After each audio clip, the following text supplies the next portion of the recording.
Ito na po, tulad sinabi ko kahapon, sprayan ko na ng herbicide yung bagong tanim na mais. Yan o.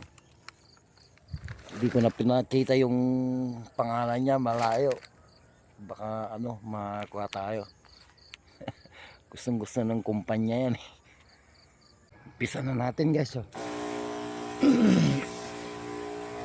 Yan.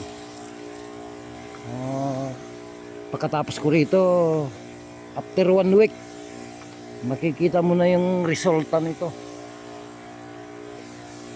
Mamamatay na yung mga ano dyan, damo.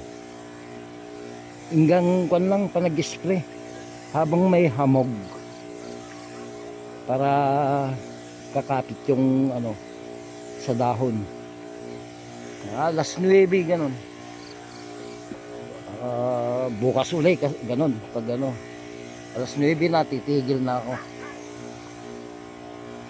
Bukas ulit para epektibo talaga yung herbicide na to.